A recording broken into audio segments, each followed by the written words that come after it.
ಚುನಾವಣೆ ಇತಿಹಾಸ ನೋಡಿಕೊಂಡ್ರೆ ಅಲ್ಲಿ ಕಾಂಗ್ರೆಸ್ ಇಲ್ಲಿವರೆಗೂ ಗೆದ್ದಿರೋದು ಅಲ್ಪಸಂಖ್ಯಾತರು, ದಲಿತರು, ಹಿಂದುಳಿದ ವರ್ಗಗಳು, ತಳ ಸಮುದಾಯಗಳೇ ಅವ್ರು ಕೈ ಹಿಡಿದಿರೋದು. ಯಾವುದೇ ಮೇಲ್ಜಾತಿ ವರ್ಗದವರು ಅಲ್ಲಿ ಕಾಂಗ್ರೆಸ್ಗೆ ಓಟ್ ಹಾಕಿಲ್ಲ.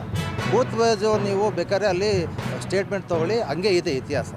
ಲಿಂಗಾಯತರು ನಿಂತ್ಕೊಂಡ್ರು ಕೂಡ ಲಿಂಗಾಯತರಿಗೆ ಕಾಂಗ್ರೆಸ್ ಓಟ್ಗಳನ್ನ ನಿರಾಕರಣೆ ಮಾಡಿದ್ದಾರೆ. ಕಳ್ಸತಿ ಕೂಡ ಅದನ್ನು ಮುಕ್ತ ಕಂಠದಿಂದ ಹೇಳಿದ್ದಾರೆ. ಎಸ್ ಅವರು ಮುಸ್ಲಿಮರಿಂದ, ದಲಿತರಿಂದ, ಬೇರೆ ಅಲ್ಪಸಂಖ್ಯಾತರಿಂದ ಎಲ್ಲರಿಂದ ನಾನು ಗೆದ್ದಿರೋದು, ನಮಗೆ ಓಟ್ ಹಾಕಿಲ್ಲ ಅಂತೇಳಿ.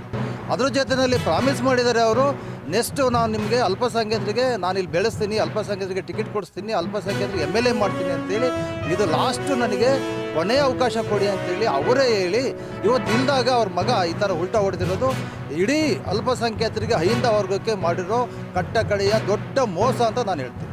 ಹಾಗಾಗಿ ಇದನ್ನು ನಾವು ಅವರೇನೋ ನಯಸ್ ಮಾಡಿರ್ಬೋದು ಅಲ್ಪಸಂಖ್ಯಾತರಿಗೆ ರಾತ್ರಿ, ಯಾರೋ ಸಿದ್ದರಾಮಯ್ಯ ಸಾಹೇಬ್ರು ಇರ್ಬೋದು, ಇನ್ನೊಬ್ರು ಇರ್ಬೋದು, ಮತ್ತೊಬ್ರು ಇರ್ಬೋದು, ಮತ್ತೊಮ್ಮೆ ಕೊಡ್ತೀನಿ ಇನ್ನೊಮ್ಮೆ ಕೊಡ್ತೀನಿ ಅಂತೇಳಿ ಇಡೀ ಕರ್ನಾಟಕದ ಮುಸ್ಲಿಮರು ಇವತ್ತು ಇದನ್ನು ಆಲೋಚನೆ ಮಾಡೋಂಥ ಇದು ಬಂದಿದೆ, ಸ್ಥಿತಿ ಬಂದಿದೆ ನಮಗೆ.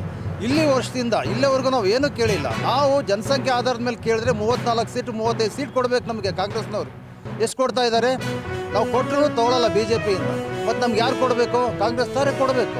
ಅವು ಗೆಲ್ಲೋಂಥ ಅವಕಾಶ ಇದ್ರೂ ಕಾಂಗ್ರೆಸ್ ಕೊಡೋಲ್ಲ ಅಂದರೆ ಮತ್ತೆ ಮುಸ್ಲಿಮರು ಕಾಂಗ್ರೆಸ್ ವಿರೋಧಿನ ಅಥವಾ ಸ್ನೇಹಿತನ ನಾವೀಗ ಅರ್ಥ ಮಾಡ್ಕೋಬೇಕು. ಇದು ಎಲ್ಲ ಕಡೆಗೂ ಚರ್ಚೆ ಆಗ್ತಾ ಇದೆ.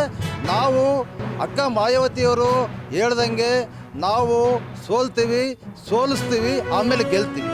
ಇದು ನಮ್ಮ ಮೂಲ ಮಂತ್ರ. ಇದನ್ನು ಕಾಂಗ್ರೆಸ್ ಅರ್ಥ ಮಾಡ್ಕೊಬೇಕು. ಮುಂದಿನ ದಿನಗಳಲ್ಲಿ ಅಲ್ಪಸಂಖ್ಯಾತರು ಒಂದು ಕಡೆ ಆಗ್ತಾರೆ, ಒಂದು ಸೈಡ್ ವೋಟ್ ಮಾಡ್ತಾರೆ. BJP ಬಂದರೆ ನಾವೇನು ಎದುರ್ಕೊಳ್ಳಲ್ಲ. ಕಾಂಗ್ರೆಸ್ ಇಲ್ಲವರೆಗೂ ಏನು ಮಾಡಿದೆ ನಮಗೂ ಗೊತ್ತಿದೆ ಇತಿಹಾಸ. ಇದನ್ನು ಅರ್ಥ ಮಾಡ್ಕೊಳ್ಬೇಕಂತೇಳಿ ನಾನು ಇನ್ನೊಮ್ಮೆ ಮಾಧ್ಯಮ ಮುಖಾಂತರ ಎಚ್ಚರಿಕೆ ಕೊಡ್ತಾ ಇದ್ದೆ.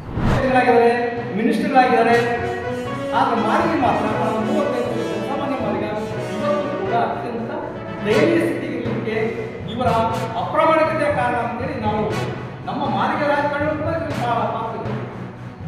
ಯಾವ ರೀತಿ ಒಳ ಮೀಸಲಾತಿ ವಿರೋಧಿಗಳು ಸರ್ಕಾರದಲ್ಲಿ ಬಹಳ ಪ್ರಬಲವಾಗಿ ಇದನ್ನು ವಿರೋಧಿಸ್ತಾರೋ ಹಾಗೆ ಇವರ ಅಪ್ರಾಮಾಣಿಕತೆ ಕಾರಣ ಆಗಿದೆ ಅಂತ